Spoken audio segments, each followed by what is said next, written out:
Selamat siang, Namo Mitofo, Namo Buddhaya. Ya, bagaimana Indonesia maju? Kita sudah melewati bulan November dan mulai memasuki 1 Desember. Ya, 1 Desember ini kita akan bersama-sama dengan seorang Romo yang luar biasa dan mengabdi ya. Juga memiliki keluarga yang sangat harmonis. Anaknya bisa dikatakan selegram dan juga berkembang ya di dalam musik. Jadi kita akan menyaksikan bagaimana caranya menjalani kehidupan, satu di sisi spiritual, satu di sisi dunia ya. Nah, inilah sosok Bapak Ridwan dengan anaknya yang berprestasi ya, Angela namanya. Nah, mungkin kita akan ngundang Angela di lain waktu. Pada hari ini kita akan mencoba untuk menampilkan bagaimana sih keluarga itu sesungguhnya. Mengapa bisa ada pertemuan jodoh yang baik di antara satu keluarga? Bagaimana keluarga bisa seimbang di dalam menjalani dan memberikan kepercayaan kepada anak, kepada istri, dan bagaimana mengelola atau manajemen keluarga terutama untuk menghadapi masa depan.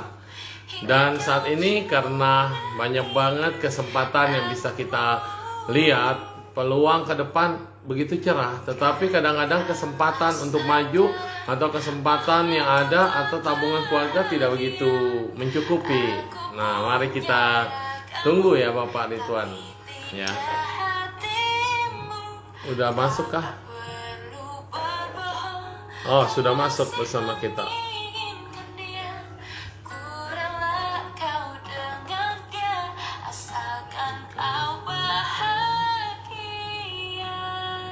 Ya, asalkan kau bahagia.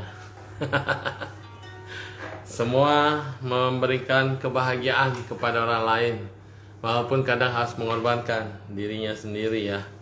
Ya, baiklah.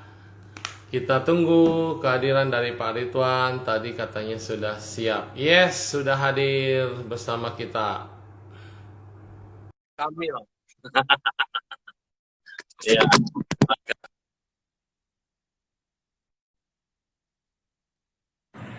Ya. Yes, selamat pagi menjelang siang. Waduh, Om ini ganteng banget nih kalau kita lihat. Sosok sukses, sosok papa, suami. Wah, apa ini? Kalau saya lihat lagi, lebih pasnya pemeran Superman atau Superboy ini.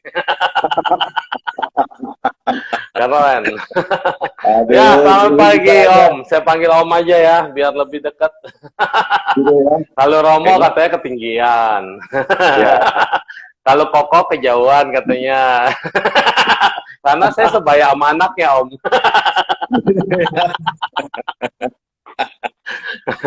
Iya, saya beda tipis sama Angela paling usianya ya. Nah, karena saya masih 17, jalan berapa tahun gitu.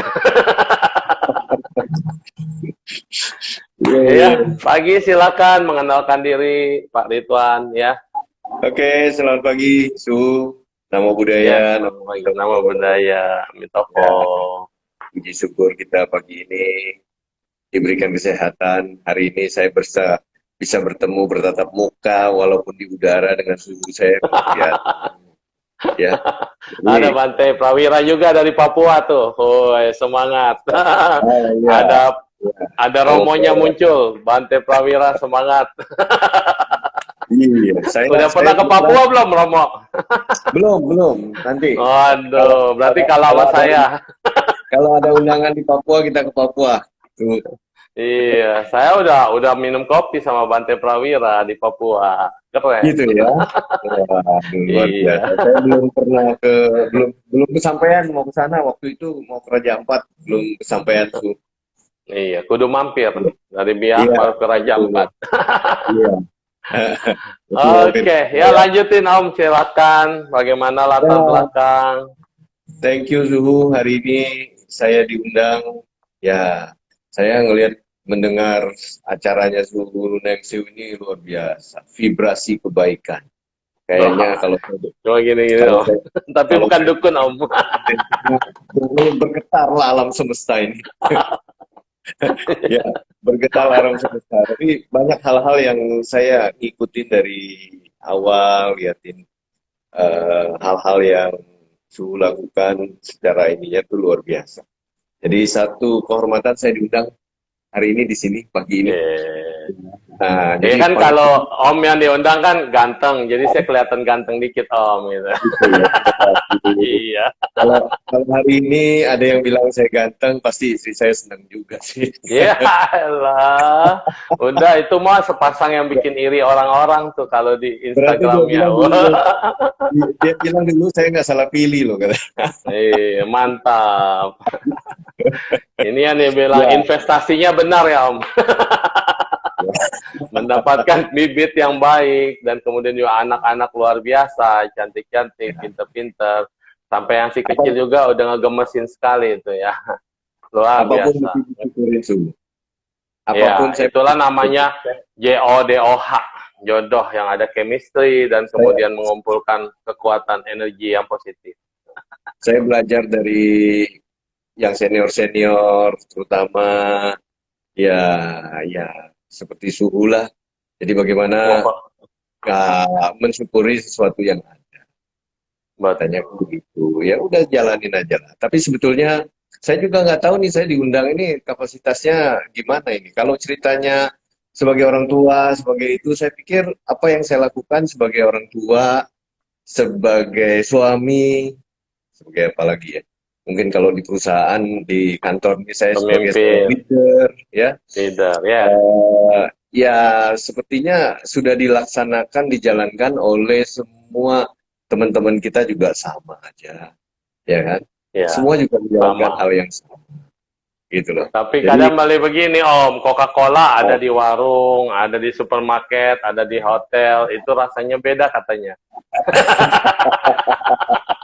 Padahal nah, sama-sama ini botolnya saya ingat isinya nih, sama gitu ya. ini saya ingat cerita lama nih Suhu. Saya udah pernah Hmm, mendapatkan cerita ini betul. Jadi ya, rasa Coca-Cola di warung dengan di hotel bintang 5 sama aja ya. Sebetulnya padahal sama aja. harusnya sama. Tapi Harusnya sama. bayarnya berbeda. Ya. Dan Yang cara berbeda, minumnya berbeda. cara minumnya beda, tempatnya beda, ya kan? Lalu Suasananya beda. yang paling ujung terakhir waktu ke kasir pasti berbeda juga itu. Ya, Nah, betul. harga Rasa harga ra- rasa syukur juga sama, Om. Ada yang berkeluarga, sama-sama keluarga harmonis. Tapi kebetulan rasa syukurnya dia segini. Ada lagi yang lebih, dikasih rezeki lebih. Ada lagi yang sangat berlebih gitu. Mungkin sama-sama harmonis, tetapi tetap aja mereka punya karmanya nggak sama. Gitu. ya, Nah, jadi ini ya, ada yang perlu dipelajari. Kenapa kita bisa agak berbeda? Kenapa seorang bisa maju? Kenapa seorang bisa jatuh? Kenapa ya, seseorang bisa tetap gitu-gitu aja? Nah, padahal betul, kita memiliki kesempatan hidup yang sama, terus juga nafas yang sama, makanan juga ya sama-sama saja sih sebetulnya kan. Nah, betul, tapi betul, kenapa bisa kebaikannya tidak sama dan kekuatan daripada hasilnya juga tidak sama? betul, betul, betul. Jadi sebetulnya kondisi di mana apalagi saat ini ya. Saya tadi pagi Yes. barusan bicara dengan seseorang. Saya bilang Mm-mm. tadi pagi kebetulan saya dari jam 7 cukup lama juga pagi tadi. Saya cukup lama olahraga sampai jam jam setengah 9 saya baru selesai. Jadi sudah basah semua. Saya bilang sama mereka, kondisi saat ini kita harus jaga kesehatan, setuju. Tetapi ada Betul. satu hal yang jauh lebih penting lagi dan penting juga sangat penting yaitu jaga kantong dan rekening. Oh, Jangan kantong. Bolong kayaknya kantongnya. ya justru itu. Jadi kalau semua itu kita jaga, jadi kondisi saat ini kan semua orang takut. Tapi tentunya tadi jangan sampai juga melanggar hal-hal yang ada gitu ya. Sambil saya bercanda, saya bilang jaga jaga kesehatan dan jaga kantong juga jangan sampai jebol ya. Jadi Ya, ya tentu jaga kantong tadi, Suhu tadi ngomong satu pesan bahwa pikiran juga mesti dijaga, hati juga mesti dijaga ya. Jadi betul. saya Karena pikir di kantong kadang-kadang sedikit, tapi di tabungan masih banyak. tadi kantong dan rekening yang mesti dijaga, Suhu.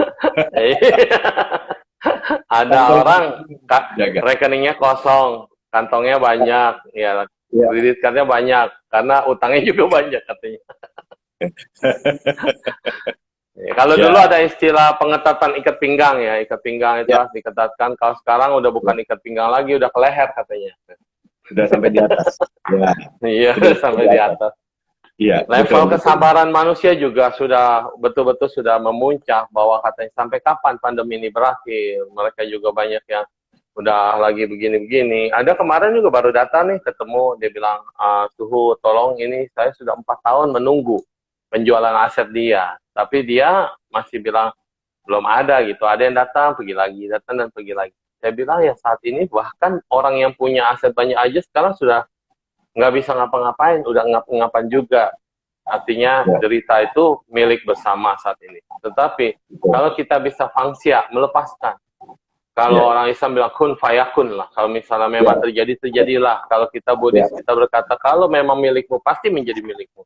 Bukan milikmu, betul, kita kejar juga makin jauh dia. Nah, jadi betul, dia semangat lagi. betul, betul, betul, betul. Jadi kondisi saat ini saya selalu ngomong ke teman-teman semua yang ada bahwa kita jangan pernah menanti dan menunggu kapan berakhir. Yes. Sulit juga, tidak ada yang bisa menebak, tidak ada yang bisa mereka kapan ini berakhir. Tapi saya bilang, jalanlah hidup ini dengan bijaksana. Kondisinya saat ini, apa yang ada, yang itu yang dipergunakan. Dan Ya. satu, karena besok saya ada live di Zoom, kebetulan diundang satu komunitas. Komunitas itu cukup banyak juga, ada 120 orang. Kebetulan di Zoom-nya di satu ruangan itu isinya 5 orang, cuma saya nggak mau banyak-banyak. Saya Iya. bawa topik yang menyangkut dengan bagaimana mensiasati ngobrol santai, judulnya mensiasati peluang di balik pandemi. Sebetulnya kalau dengan bahasa peluang di balik pandemi COVID ini, peluang di balik krisis, tentu kita juga memberikan ya kalau bahasa Harapan. suku kan vibrasi, getaran supaya orang-orang merasa bahwa kita ini diketor gitu loh, supaya kondisinya kita jangan menanti dan menunggu, do something lah gitu loh. Mungkin dulu Do orang something. lakukan sesuatu yang sama, sekarang mungkin harus do something different lah, melakukan sesuatu yang berbeda. Karena zamannya sudah berbeda, waktu sudah berbeda, kita ini sudah berada di zaman yang abnormal atau tidak normal. Kalau zaman yang normal dulu salaman tinggal salaman begini, ibu-ibu ketemu cipika-cipiki. Lalu hari ini salaman pun kadang-kadang begini, ya agak-agak gentle sedikit, salamannya pakai begini sedikit gitu loh. Jadi sehingga pada saat kita melakukan hal yang tidak normal, melakukan hal yang normal di era tidak normal, kita dianggap tidak normal. Ya sudahlah, kita melakukan Iya. tidak normal juga. Jadi peluang pun kadang-kadang kalau kita lihat kan sekarang kan hari ini karma baik, kita bisa berkenalan lalu bisa berjumpa di udara dengan suhu juga Betul. kan gara-gara seperti ini. Dulu mungkin kan kita offline semua. Offline itu ada satu jarak, ada satu ada satu waktu, mungkin juga terbentur dengan sekarang orang mesti ke Papua mesti pakai biaya gitu kan. Sekarang enggak, kita jumpa di atas kan suhu. Dan getaran atau menggerakkan, menggedor orang untuk paham, sadar bahwa bukan hanya orang yang di luar lah. Kalau saya bicara dengan internal lah, mulai dari rumah, di tempat saya bekerja, lalu lingkungan yang paling terdekat. Bagaimana kita membuat, lagi-lagi saya mengadopsi bahasanya Suhu lagi nih, memberikan vibrasi-vibrasi positif, vibrasi kebaikan kepada mereka, supaya jangan menanti dan menunggu. Kalau kita menanti menunggu kapan selesai, ini depresi. Jadi kalau depresi bahaya tuh, nanti masuk drop, kita udah drop, udah down, terus juga udah kayaknya nggak ada harapan, mayusi uangnya. Lama-lama jadi padahal ke depan psikiater. Iya. Betul. Dan memang nggak boleh dianggap remeh juga bahwa jaga kesehatan itu penting ya, karena orang bilang udah kayaknya aman-aman aja nih, kayak di Bandung gini ya, jarang yang keluar itu pada betul-betul ketat.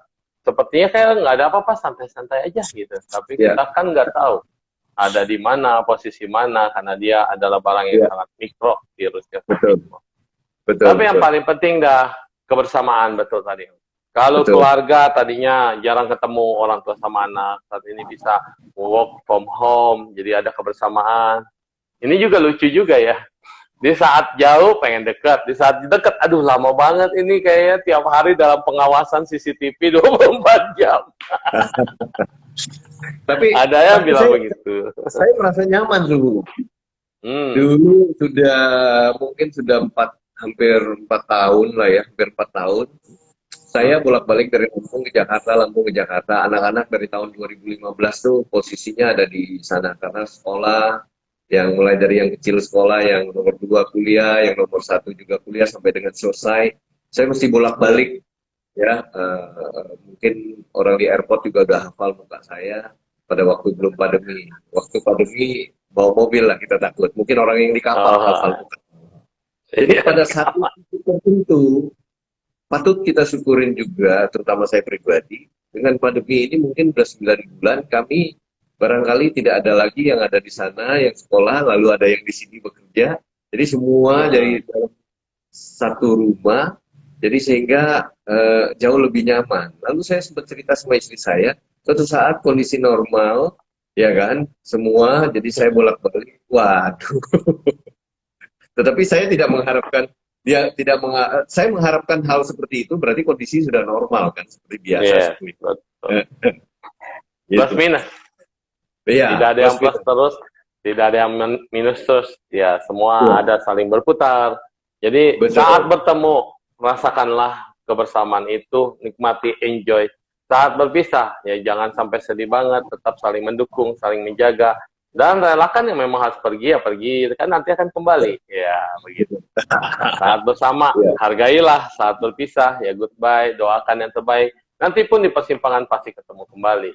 iya, Jadi kan orang itu kebanyakan terbalik mikirnya. Saat bersama ribut mulu, pengen dikit-dikit ngomong pengen pisah, pengen berantem aja terus dah pokoknya sok sorangan tiap hari gitu ya. Ntar begitu udah betul. berpisah, nyesel, pengen balik, tapi gengsi, pengen minta maaf, malu gitu ya. Nah, kadang-kadang Iya, begitu.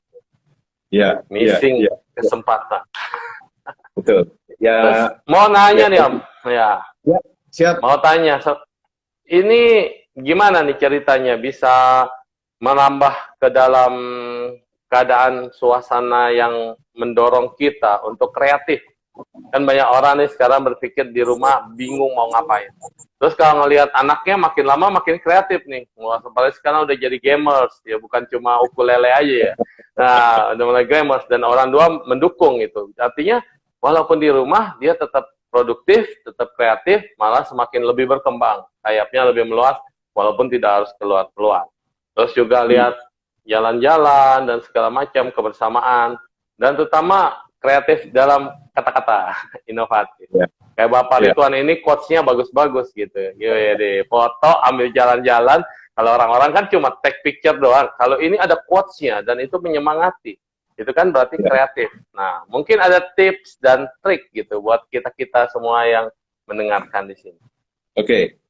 Jadi mungkin apa yang saya lakukan, saya jalankan juga tadi tidak berlebihan, tidak juga luar biasa, tidak juga hebat gitu ya. Jadi apa yang saya kita jalankan juga hal yang biasa. Cuman kadang-kadang mungkin dibumbu-bumbuin dikit menjadi ya kalau suhu saya ngomong menjadi luar. Jadi Itu bedanya kalau Superman sama Clark Kent. Kalau Clark Kent dia apa wartawan biasa, nggak ada yang tahu spesialisasi, dia selalu bilang biasa saja dan kelihatannya nggak tahu apa-apa, tapi begitu dia buka kacamata dan buka baju langsung dia jadi Superman. Ya Om Ridwan ini bisa aja nih memang ya. jadi Lanjut ya Om. kalau saya secara pribadi sebetulnya ya di dalam hidup ini motivator yang luar biasa tuh bukan si A, si B, si C. Menurut saya diri kita sendiri. Diri sendiri, Jadi betul. always lah selalu lah di setiap waktu, setiap suasana, siapa yang harus memotivasi diri kita? Yang paling ampuh itu sebenarnya kita. Siapapun dia, sehebat apapun dia, even mungkin ada pemuka agama yang hebat pun, kalau kitanya menutup diri, lalu kitanya Ya, juga nggak bisa berbuat sesuatu, kita juga nggak udah mental block begitu, rasanya sulit kita untuk termotivasi. maju. Jadi Betul. sulit untuk menjadi hal orang-orang yang positif karena kita sudah menutup diri kita gitu loh. Nah, bagaimana saya membuat hal-hal seperti itu untuk tujuan saya pertama sih sebetulnya Ya. ingin memotivasi diri sendiri dulu lah. Oh, Kalau betul. efek daripada itu, kalau saya nggak termotivasi, lalu saya membuat orang termotivasi, rasanya kayaknya sembuh gitu. Sama dengan orang bilang, saya minta anak-anak saya, istri saya, teman-teman saya Hmm. membahagiakan saya. Saya bilang nonsen, Hmm. itu nggak mungkin. Kalau saya Kalau yang nggak sendiri bahagia, nggak lalu bahagia. minta orang Iya. bahagia, nggak mungkin. Nah, basic ini Oh, bahagia itu dari saya gitu loh. Jadi bukan orang menuntut lain. keluar tetapi tidak melihat ke dalam. Ya, maunya Iya, orang luar memenggil kita, tapi mereka sudah berusaha, di mata kita tetap salah karena kita iya, tidak berusaha mengubah diri sendiri ya, dan iya. kita nggak Jadi bahagia. Itu betul. dia. Bahagia itu muncul bukan dari orang lain. Kalau sampai ada orang lain membahagiakan itu bagian dari gimmick-gimmick menurut saya sih ya. Bagian daripada Cia pakai aksesorisnya. gimmick. Iya. Gaul amat om. Itu bahasa anak muda itu gimmick-gimmick. Ya, Emang gimmick-gimmick telegram aksesoris. beda ya. Kalau kalau mobil tuh variasinya lah ya. Jadi kalau mobilnya bagus, basicnya udah bagus mobil itu, divariasiin tuh lebih keren lagi gitu. Kalau mobilnya Iya, odol-odol, maaf divariasi gimana juga nggak bisa. Nah balik lagi itu iya. juga. Lalu itu salah satunya gitu. Saya juga suka bicara sama anak-anak maupun sama istri saya di rumah bahwa ya kita jangan mengharapkan orang ingin membahagiakan kita. Mari kitanya juga happy. Sehingga gimmick-gimmick itu akan datang ikut-ikut membantu kita gitu. Lalu kayak mereka, saya bilang Ya. ada orang bilang, oh ya anak saya harus membahagiakan saya. Saya balik lagi. Kalau kita happy, kita bisa melihat mereka happy kok, ya kan? Misalnya contoh, anak anak saya kuliah udah selesai, wah saya happy setengah mati. Ya. Nah, ya Hmm. kalau ditanya anak saya kenapa happy, nggak ngeluarin biaya lagi gitu. Betul. Malah udah bisa kasih income lagi, kasih uang jajan. Pada saatnya Ah, dia juga bisa mencari income, ya ya, ya kalau Om syukur itu kau kembali lagi. saudara kita itu bilang alhamdulillah lah gitu kan. Iya, betul. Jadi ya saya bersyukur atas semuanya. Saya juga lihat dia happy gitu loh. Lalu apa yang mereka lakukan, apa yang mereka perbuat, dan tugas saya mungkin dulu seperti pengajar pada waktu mereka kecil, saya dan istri saya dan mengajarkan mereka. Tapi sudah saat ini dua anak yang dua ya, Sanmo satu dan nomor dua, mungkin saya lebih banyak sebagai mentor. Lalu Hmm. kenapa harus memposisikan diri sebagai mentor dan memposisikan diri sebagai coach?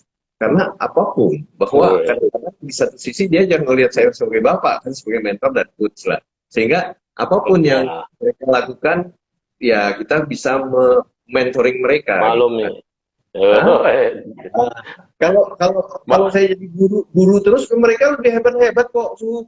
Ya kan? iya, Cerita iya, cerita main game, cerita apa, cerita di Instagram mereka lebih hebat dan kita ketinggalan gitu loh. Nah, iya, betul, kita cuma mementoring, ini boleh, ini enggak, ini melanggar Hmm.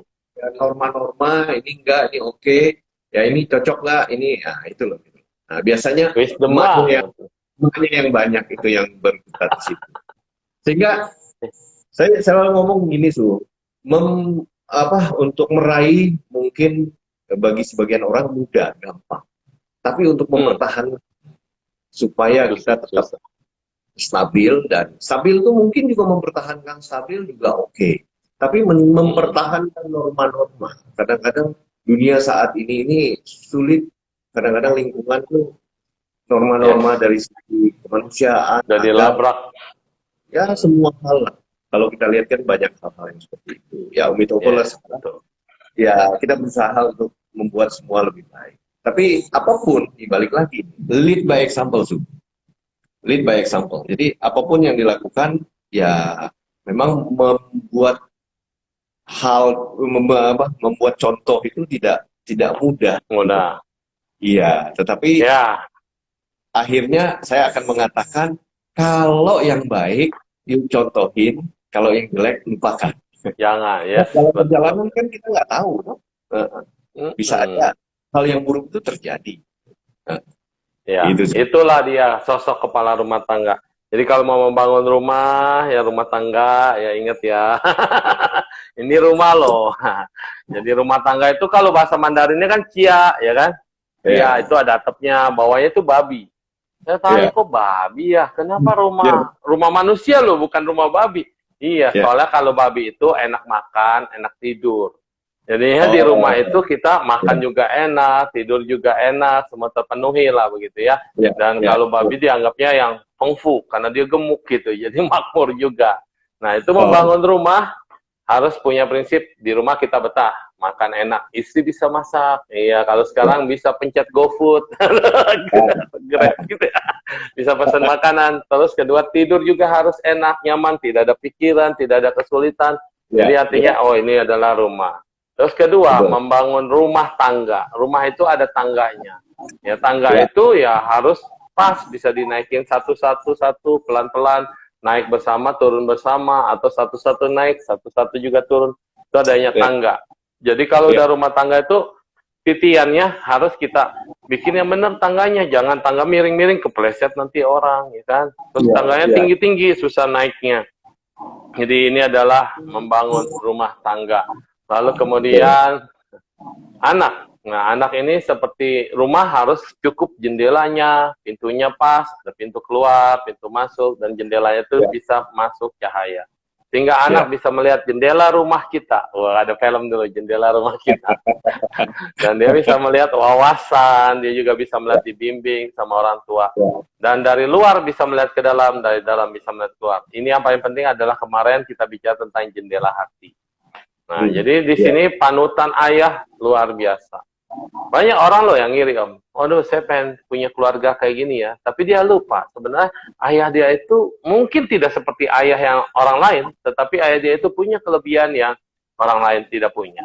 Jadi ngelihatnya selalu ngelihat keluar, tidak melihat di rumah. Ayahnya sebenarnya wonderful. Ayahnya luar biasa. Mamanya cerewet banget di rumah. Tapi di balik cerewetnya, mama itu yang penuh karakter, penuh kasih sayang, dan setiap saat selalu berdoa. Dan ada yang saya sedih nih, saya sedih. Ini orang tua, dia baik banget, benar-benar baik. Dia sembahyangnya bagus, ibadahnya bagus, berdoanya keren, pokoknya sama orang ramah. Begitu di saat dia tua, karena mungkin ya kan Indonesia gitu ya, kita bisa banyak memilih agama. Lalu disuruh pindah saat dia tua, pindah keyakinan. Sesuatu keyakinan yang dia sudah nyaman, keyakinan yang membangun, bahkan dia sangat udah menjiwai sekali. Anak-anaknya bilang, "Mah, kita nggak bisa begini terus. Mama sudah tua, nanti siapa yang mau ngerawat, nanti siapa yang mau begini-begini, siapa yang mau nerusin."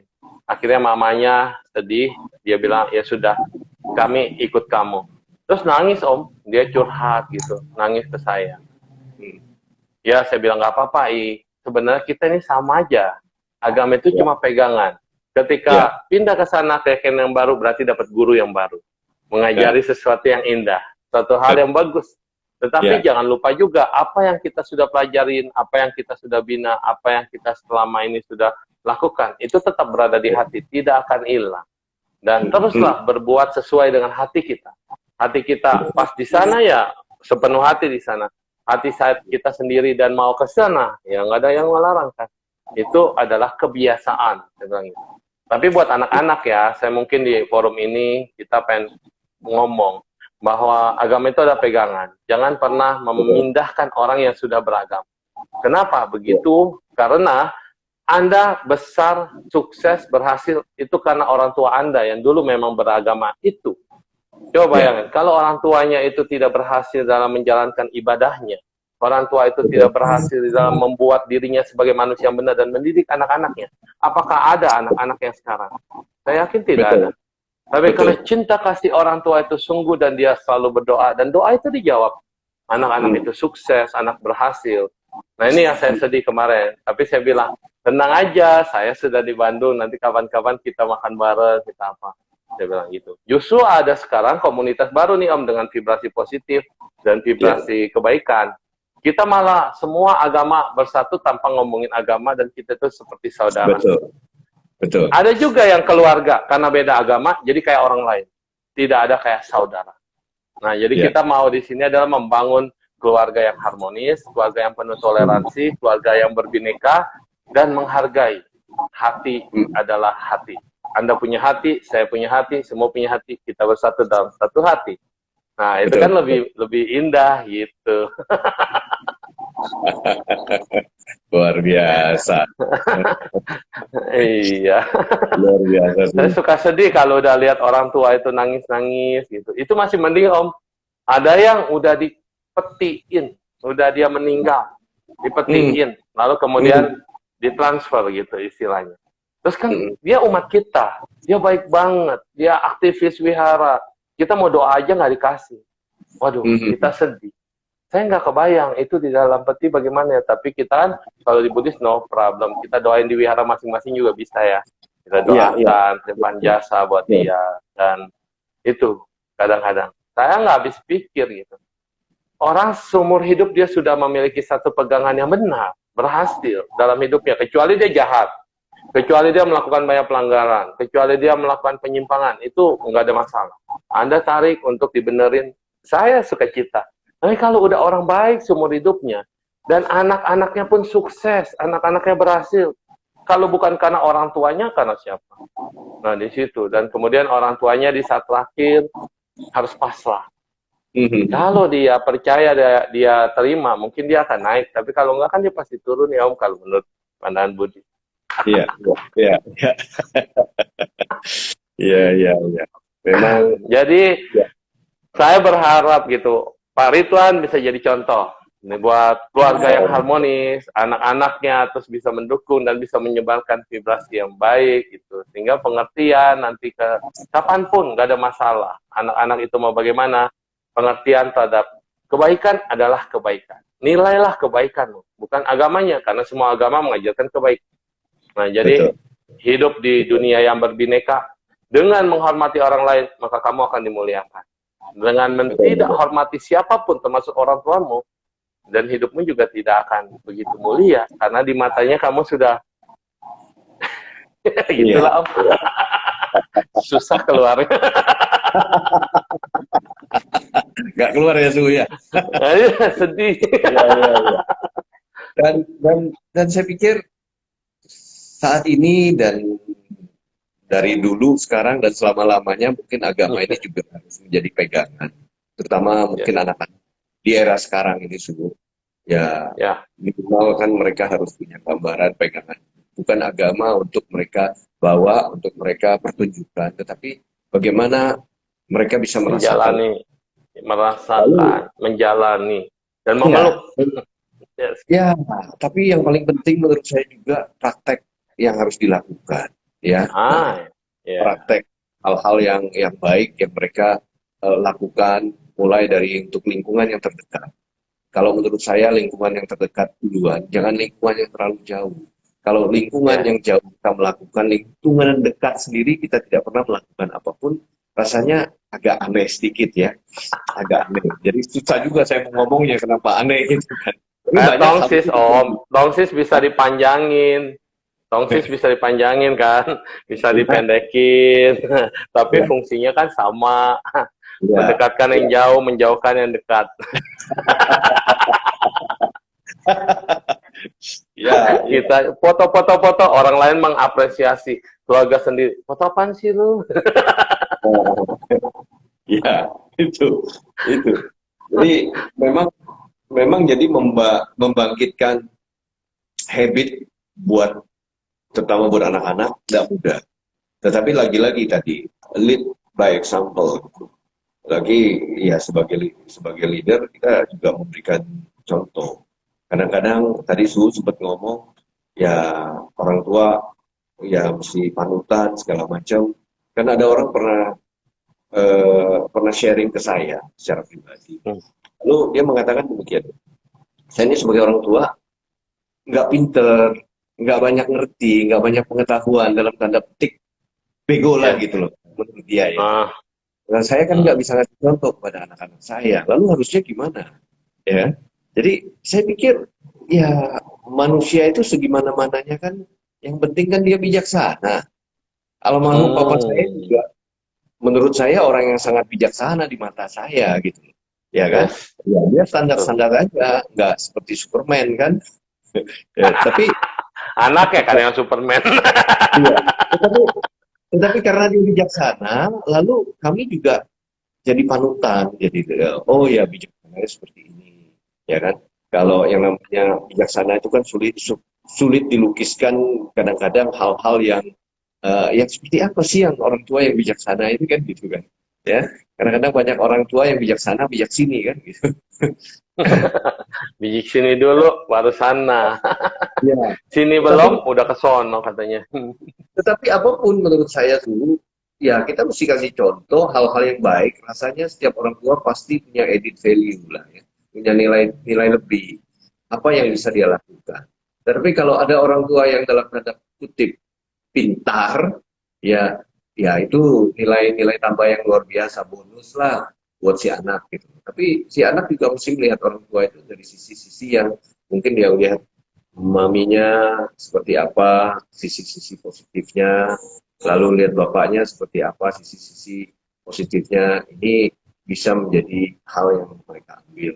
Lalu contoh satu hal aja gitu, orang saya suka ngomong, orang nggak bisa melakukan orang apapun, tapi ada satu hal yang pasti bisa dilakukan oleh orang tua, yaitu berdoa, ya kan? Kalau berdoa Mencoba. kan Oh, berdoa ya. mendoakan Berdoa. anaknya, ya, mendoakan anaknya.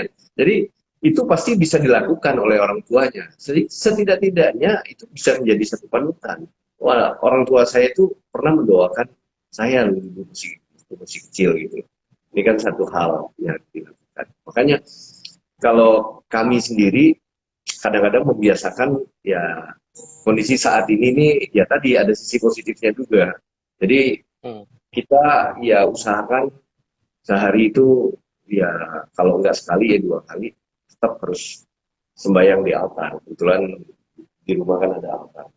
Jadi mereka juga harus sembahyang. Dan beberapa waktu yang lalu punya ide, yang kecil itu setelah baca Marita, yang kecil itu harus Sungkem. dibacakan bahasa Indonesianya, terjemahan. Oh yes, ya. Dia Tujuannya tahu. apa? Ya, biar dia tahu Ya, karena dia baca. Ternyata ya. setelah saya dikasih tugas maminya seperti itu, dia merasa senang. Ada satu tugas yang pokok gitu. Karena besok-besok kalau dia nggak baca itu, dia bilang ada yang kurang. Jadi hal Ya. positif itu sudah terpenuhi. Lalu dia mengerti. Jadi ada tugas. Ka- Setiap orang tuh ada Karma tugas. kebiasaan. Ya. Ya, karena saat ini kan kewihara takut suruh, Ya betul. takut Apalagi keramaian. bapaknya udah romo dan pandita, ramani juga ya udah komplit. Ada altar, ada panditanya, ada umat ya. Rumahku, wiharaku. Kalau Brahma Wihara lebih luas lagi di dalam hati kita semua kan. Meta, Iya, cinta kasih, karuna, welas asih, mudita, iya, happy, dan iya, terakhir kebijaksanaan. Itu di hati kita semua. Masing-masing punya wihara di dalam hatinya. Wah, komplit. Ntar Nah, pemberkatan jangan jadi rumah juga. Keren. jadi ya kami ini lagi belajar juga itu supaya semuanya ya kalau kita berhenti belajar kan berhentilah hidup ini kan. Jadi belajar dan kita Yes. juga minta mereka juga belajar memperkuat fondasi. Lalu sampai kapan Ya, fondasi dikuatkan? Saya pikir sehebat apapun bangunan yang paling penting itu adalah fondasi. Kalau fondasi. fondasi Yes. kuat, ya sampai kapan ya bangun terus aja lah fondasinya ya. Kalau fondasinya itu Ya. bangun dan dicor dengan kuat, ya bukan cakar ayam lagi, udah cakar sapi barangkali lebih kuat lagi cakar ayam. Oh. Sehingga bisa Iya, menjadi ngomong-ngomong soal pondasi ya, pondasi juga harus kuat. Ada lagi yang menjamin. Nah, kebetulan kan bidangnya si Om ini asuransi. Asuransi adalah menjamin. Nah, Ya. ada asuransi dunia, ada asuransi kebaikan. Asuransi kebaikan hitungannya dunia sekarang dan masa yang akan datang. Ya. Dunia akhirat, Ya. istilahnya ya. Pondasi Betul. kita bagus, kalau kita punya asuransi juga, asuransi kebaikan ya tentunya, karena di sini vibrasi kebaikan, nah itu pasti nggak usah dipusingin, nanti sudah terjamin kan, begitu ya Om. Bisa dijelaskan prinsip-prinsip asuransi, terutama dalam kebaikan ini. Sebetulnya kan begini. Saya ngomong dengan orang yang tepat. Asuransi, realita asuransi itu, realita asuransi, real asuransi dengan asuransi kehidupan ini kan ada titik persamaan. Yes. Lalu ada satu perumpamaan, saya mengatakan demikian. Saya punya uang 100.000, Hmm. saya tukar, suhu kasih saya 10.000, saya Hmm. kasih suhu 100.000. Hmm. Suhu mau nggak? Pasti mau dong. Iya. Cepeceng saya ganti, saya ambil ceban. Prinsip Iya. asuransi kan seperti itu. Jadi Tuh. dengan saya menerima ceban suhu, saya tukar dengan cepeceng. Ya, saya katakan cepeceng ini jangan dipakai dulu, suhu disimpan. Suatu saat suhu akan Hmm. pakai di 100.000. Hmm. Tinggal Hmm. waktu dipakainya pada saat tua atau di saat ya parinibbana gitu kan. Jadi tukerin sama Kim Chua, Om. Jadi Ya, itu betul. itu parinibbana bukan untuk yang Kim Chua-nya, yang kita itu kan cukup kirim juga. Nah, tapi kan secara anak-anaknya kan harus hidup toh Ya, ini. Nah, betul. saya tukar dengan itu pasti dipakai. Semua orang mau. Lalu kaitannya dengan asuransi kehidupan, saya pikir begini, sama aja. Mungkin karma baik yang kita lakukan, perbuatan baik yang kita lakukan, tidak seberapa barangkali dibandingkan hal-hal positif yang akan kita rasakan gitu. Terima. Yes. Dulu kami pernah melakukan satu hal pada waktu pandemi pertama kali di daerah Serpong sana. Jadi semua anak-anak dilibatkan, semua emaknya yang koordinir, bikin nasi. Jadi apa namanya? Bungkus. Dibungkus. Pokoknya dibungkus, ada minyak, ada telurnya, ada tempenya, ada tahunya. Bungkus jadi satu, taruh di mobil, lalu diedarin. Ternyata pada saat itu, semua orang tuh nggak ada yang mau naik ojek, Gojek, Gojek dan sejenisnya. Karena orang takut kan. Mereka itu nggak bisa apa-apa. Dan lalu pekerjaan-pekerjaan yang lain. Ternyata di situ hal yang positif atau vibrasi kebaikan yang dilakukan tuh luar biasa pada saat itu tuh. Nah, apa yang kita rasakan setelah itu? Kita banyak menemukan hal-hal. Ada orang yang apa bahasa saya tidak ham ya. Ham itu tidak Ya, serakah. tidak Kadang-kadang serakah. kita Ya. kasih satu, dia bilang saya udah terima tadi, yang lain Udah aja. cukup. Oh ya, betul. Padahal kita nggak tahu loh dia udah terima. Jadi kita merasakan Iya. ada satu kepuasan yang mungkin melebihi apa yang kita keluarkan. Kepuasan dalam arti kata yang positif, kita merasakan, oh ternyata hal yang kita bantu, kita ini mereka itu, kita kok merasakan seperti ini. Ini yang kita rasakan langsung. Kita nggak tahu yang di sananya. Saya pikir Ya. sama dengan asuransi kehidupan yang saat ini yang kita lakukan kan kita nyicil, nyicil kan. Nggak mungkin langsung kasih orang 1 miliar jebret gitu kan, nggak. Karena sesuai kapasitas. Iya. Bagi orang, ada orang yang kelasnya mungkin ngeluarin ceban untuk memberi seseorang, value-nya besar karena kapasitas dia memang segitu. Ada orang ngeluarin 10 miliar, tidak ada masalah tuh, karena kapasitas dia mengeluarkan segitu. Gitu. Ya. Masuknya T. Iya, itu. Jadi kaitannya asuransi kehidupan tadi, ya apa yang kita lakukan ini nyicil lah, hari ini saya melakukan kebaikan ini, hari ini berdana ini, hari ini berdana ini yang harus dilakukan. Kaitannya dengan asuransi di dalam the real insurance yang sebenarnya kan seperti itu. Orang untuk mendapatkan proteksi secara ekonomi, katakanlah mau memprotek dirinya 1 miliar, pada saat nanti meninggal akan dibayar, kan dia nggak bayar 1 miliar. Bayar berapa juta setiap bulan, lalu dapat proteksi. Sehingga pada saat kejadian, mereka ini. Ada manfaat. Ya, cuman itu pun orang suka salah kaprah, dikait-kaitkan dengan agama. Saya bilang begini, insurance itu nggak ada kaitan dengan agama. Insurance itu bukan cover nyawa orang. Orang nggak beli insurance bukan berarti beli insurance lalu dia nggak mati. Ya kan, tidak. Tetapi secara ekonomi ada keluarga yang ditinggalkan. Ada anak mereka harus hidup gitu. Saya tidak mengcover nyawa orang karena kita kan nggak bisa tahu orang kapan matinya kan, tetapi secara ekonomi mereka perlu. Nah, itu sama halnya tadi balik ke insuransi atau asuransi kehidupan kita, di mana ya hal yang positif yang kita lakukan juga bervariasi. Dan kadang-kadang orang mengatakan yang ini hartanya banyak, yang ini. Saya pikir apapun yang sifatnya baik membantu orang ya, go ahead lah. Silakan. Tuh, Yes, gitu kira-kira. betul. Itu asuransi ya Om ya. Nah, ini juga bicara tentang asuransi itu kadang-kadang begitu. Kita berbuat sekarang, kita nggak tahu nanti manfaatnya kapan, karena belum kelihatan manfaat. Tapi nanti setelah kita meninggal, kita baru tahu. Yang di dunia ini kita perjuangkan semuanya, dan disimpan di bank dunia, itu toh akhirnya kita tinggalin. Kita udah kerja setiap hari, kita sudah mati-matian, sudah katanya demi anak, demi istri, nggak ada libur, gitu. Tapi toh begitu kita meninggal, itu semua ditinggalin. Bahkan ada yang jadi rebutan. Jadi warisan direbutin, jadi ribut. Kadang-kadang masih di rumah duka, masih di peti. Anak-anak udah ribut. Akhirnya pengen bangun lagi tuh dari peti, gitu.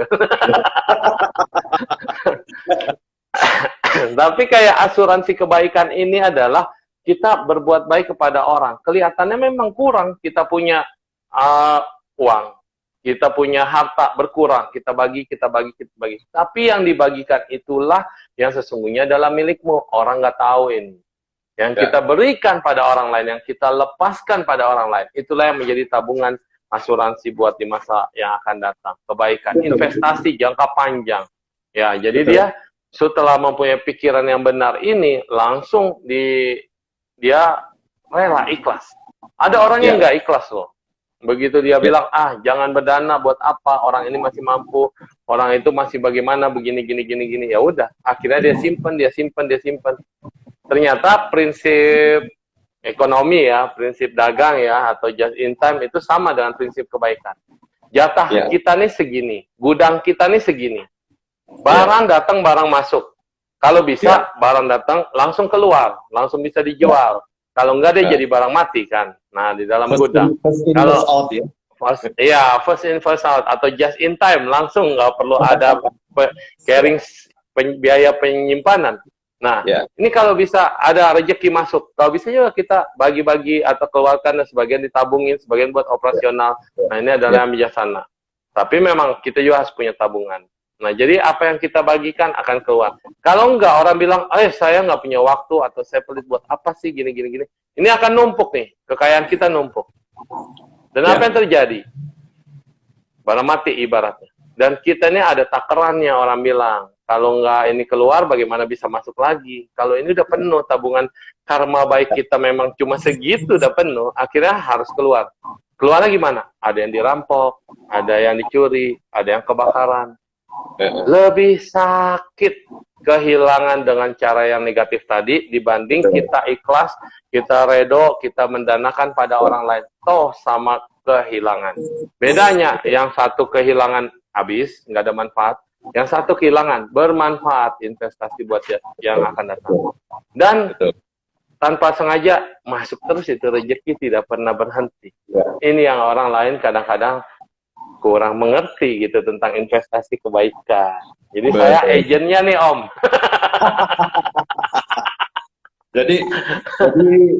jadi kalau ya dalam arti kata kalau didiamin mampet ya dulu ya.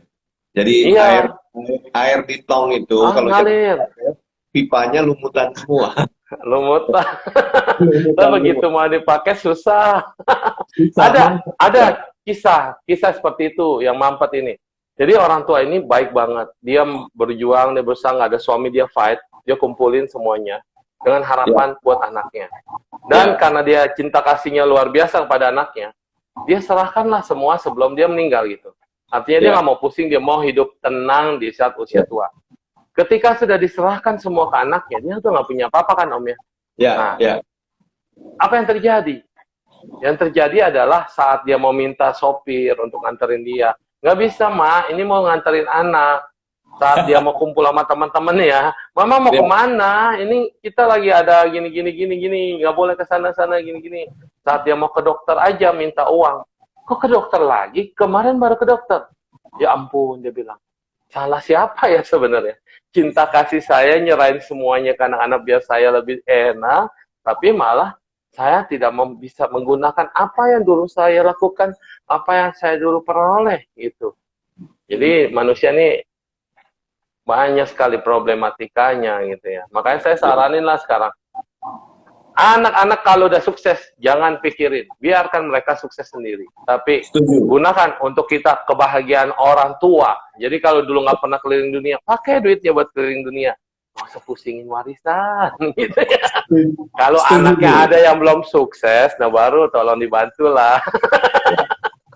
Ya tadi balik lagi tergantung pada saatnya kita membuat fondasi mereka kuat nggak. Kalau mereka fondasi Ya, mereka secara spiritual, secara ekonomi, secara intelektual, intelektual ini kan salah satu apa namanya mereka untuk secara ekonomi ya bekerja dan sebagainya. Nah kalau fondasi ini sudah kuat, ya rasanya si kita nggak perlu terlalu intervensi terlalu jauh biar mereka lah yang yes, berkreasi, betul. apalagi Nah, anak-anak di era sekarang. Kalau menurut saya sih simple, jadi ya tadi setuju, jadi kalau ada ya jangan diserahkan, dipakai aja dulu lah ya sebenarnya. iya. Nah, Lalu di barat malah lucu ya kalau orang barat. Kalau udah pensiun, dia nikmati enjoy hidup. Enjoy life gitu ya. Kalau orang bule ya. Jadi waktu muda ya, dia fight, berjuang. Setelah udah dewasa itu dia enjoy aja, jalan-jalan kemana. Kayaknya seru gitu, menikmati hidup. Orang ya Asia itu dari muda kerja, kerja, kerja. Udah tua pun harus kerja. ya kadang-kadang mungkin mereka Bokam gua ya gitu. cara memanage memanage semuanya itu barangkali ya kultur orang Asia tadi yang Ya, disampaikan betul, tadi betul. Asia Diki, kultur orang Diki. Asia Chinese terutama selalu memikirkan Ya, begitu sampai mereka mati pun cuan, harus cuan. memikirkan hal itu. Saya pikir mereka sekarang mau kuliah mau sekolah mau gimana oke lah kita mungkin mampu kalau mampu ya silakan mereka sehingga pondasi terbentuk mereka sudah bisa mandiri jadi tidak perlu saya selalu juga pernah ngomong ke anak-anak itu jangan pernah selalu bersandar dengan punggung orang tua tulang punggung orang tua Ya, bersandarlah dengan tulang sendiri supaya pada satu saat kuat karena perjuangan itu kalau dilalui atau dirasakan dia dijalankan dengan susah payah, dengan keringat, pada saat ya. meraih kemenangan itu kemenangannya itu jauh lebih nikmat gitu ya melihatnya gitu. Jadi mereka ya saya sih ngomong ke anak-anak saya untuk seperti itu gitu. Saya sehingga Betul. mereka punya yang penting tadi buat mereka menjadi orang yang bisa untuk dan kita tadi jadi mentor aja suruh jadi Iya, mentor betul. ya kan? Makanya Nah, itu sekarang saya jadi mentor semua orang. Kita universal, kita lebih banyak teman lagi, dan lebih seru ya malah. ya Jadi saya beruntung ya, Instagram ini, kan dulu kan saya nggak punya Instagram. Kayaknya mau main Instagram, aduh kayaknya Instagram cuma buat anak-anak muda. Jadi ya kita tetap membabarkan di Facebook. Tapi ya ternyata anak-anak muda nggak mau main Facebook. Waduh, ya ini harus gaul nih, jadi suhu juga harus gaul. ya Jadinya so harus dengan masuk ke dunia Instagram. Terus di Instagram saya ya berpikir bisa melakukan apa. Ketika hmm, kita melihat kita ceramah-ceramah terus, itu cuma satu sisi. Dan ya anak-anak sekarang bilang, ah suhu teori doang, emang suhu tahu apa yang dialami oleh kita. Nah makanya karena itulah saya mau belajar dari bapaknya, dari anaknya, dari omnya, tantenya. Jadi saya jadi host. Karena kehidupan adalah saling belajar, betul? Pengetahuan ya kita bisa ditempatkan di satu bidang. Di bidang lain, oh saya tidak tahu. Nah, terus bidangnya lainnya, oh itu bukan ranah saya, gitu. Jadi sehingga untuk melengkapi semuanya, saya mau belajar. Jadi acara program ini adalah acara belajarnya saya, Om. ya sama tuh saya juga hidup juga. Jadi kadang-kadang kita ini dituntut walaupun secara akademik kita tidak punya gelar MSI ya tetapi secara Apa tuh? kehidupan MSc. sehari-hari saya mesti punya Hmm. gelar MSI Master Segala Ilmu. Masuk. Oh, kirain masuk psikologi. Master segala ilmu. Yes, MSc. Wah, gelar saya udah boleh lah tuh Ya, dipakai ya. kenapa harus begitu? Karena zaman Hmm. menuntut. Apalagi Yes. profesi seperti saya. Saya Hmm. menemukan partner bisnis, partner pekerjaan saya tuh dari segala kalangan. Dari orang yang Hmm. level bawah sampai level atas. Lalu saya ketemu klien juga begitu. Pada saatnya komunikasi itu terjalin dengan baik adalah Yes. bagaimana kita memahami dia, memahami dulu, baru minta dipahami. Jangan pernah minta dipahamin sebelum kita memahami orang. Ya, Wah, ya. teori Seven Habits kan begitu. Mau nyari pacar juga kayaknya harus gitu. Betul, betul. Saya memahami dia dulu, baru dia pahamin saya gitu loh. Dan Kuncinya tuh buat para jomblo. jadi kalau kita nggak Ya. pernah memahami orang, kita minta dipahamin, rasanya di dunia ini sulit sekali kita akan menemukan jawaban kita dipahami. Ya. Jadi Betul. kondisinya ya sudahlah, pokoknya yang penting saya memahami situasi ini, saya memahami ini, jadi sehingga apapun bisa terjadi. Nah, komunikasi juga begitu kan. Makanya saya itu suhu komunikasi saya karena waktu saya ngambil certified professional speaker sama Pak Po, sama Popo. sama Doni, dia suka ngomong sama saya begini. Kita kan suka ngomong suhu. Ini lawan bicara kita siapa? Oh, saya lagi bicara dengan lawan bicara saya, Suhu Nengsiu misalnya. Saya jangan pakai lawan bicara, pakai teman bicara, kawan bicara. Oh, ya. Berarti kalau Lawan berantem kita ya. Wah, berantem. ada yang menang, ada yang kalah dong Suhu. Iya. Ya, kalau kawan bicara berarti kan bagaimana kita membuat komunikasi merangkul. Iya. harmoni. Baiklah. Teman bicara. Kalau lawan bicara kesannya pokoknya bagaimana saya berbicara. Nah, lawan bicara itu lebih cocok di pengadilan. Antara si jaksa dan si jaksa. Iya. Saling berkonfrontasi. Iya. Berarti teman juga sama tuh, teman apa? Teman hidup, ya kan? Iya. Karena dia adalah teman hidup saya, bukan cuma istri atau suami, tapi teman hidup saya, teman yang menemani hidup, ya kan? Bukan lawan hidup saya, sparring partner. Tapi ada. Ya. Jadi bahasa itu mempunyai makna sebenarnya. Jadi bagaimana kita memaknainya, ya bagaimana kita bisa memaknainya dengan baik, ganti bahasanya. Ya kan, kalau bahasanya berubah, berarti kalimatnya berubah, lalu pasti mempunyai makna yang berubah. Berubah. Ya, iya. Iya. Cepat sekali waktu berlalu, sudah 57 menit. Waduh, kayak baru aja ya. Cepet bener. Aduh, kayaknya ilmunya si Om masih banyak bisa di-sharing pada kita. Tapi saya harus pulang Jakarta nih. Ya. Jadi saya ingin hari Kamis ke Jakarta, Su. Hari Kamis Jakarta. Yes.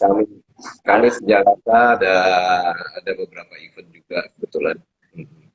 Mantap. Semoga terus berkarya dan terus memberikan sumbangsi. Bukan pesan terakhir lah, maksudnya penutup closing statement. Penutupnya Om, buat kita semua, silakan. Pesan. Jadi ya, waduh, kalau pesan ini kayaknya pesan gimana gitu kan. Saya berhadapan dengan Suhu, kalau ngasih pesan itu biasanya saya kalau duduk di altar biasanya yang di depan yang ngasih pesan. Takut gua. Saya kasih panggung nih, panggungnya sudah ada ya. Buat semuanya nih kita ya masih ada 1 menit, silakan. Ya, tetapi ya saya pikir di era sekarang ini kondisi, terutama saya menyoroti barangkali tentang kehidupan di kondisi di saat ini ya, dimana jangan pernah kita bertanya kapan COVID selesai, jangan pernah bertanya kapan kita mulai bergerak, tetapi tentunya tadi ya di awal tadi saya pernah ngomong ya paling penting sekarang jaga kesehatan ya, jangan lupa juga kesehatan itu kadang-kadang terjaga, dompet kosong juga repot juga sih. Yeah. Pikiran kosong juga repot ya. Saya tambahkan mungkin pikiran dan dompet juga tidak boleh kosong gitu kan, karena itu juga mulut juga ya, jangan ngomong kosong. Iya. Ya, sehingga hal-hal seperti ini yang harus kita tetap pertahankan sehingga akan menjadi hal positif dalam kehidupan ini. Dan saya pikir kita buat Buddha kan selalu diajak untuk berpikir bijaksana, selalu mengatakan bahwa apapun kita harus pakai pikiran. Pikiran adalah pembimbing, pikiran adalah pemimpin, pikiran adalah pembentuk, kalau di Dhammapada 1:1 ya, kalau saya tidak salah. Dan hal ini mari kita menggunakan pikiran kita yang ada untuk arah ke depan yang lebih baik. Oke, terima kasih ya Om Superman yang luar biasa. Tinggal dibuka kacamata berubah. Terima kasih semuanya dan salam sejahtera. Semoga semua makhluk berbahagia. Sadu, sadu, sadu.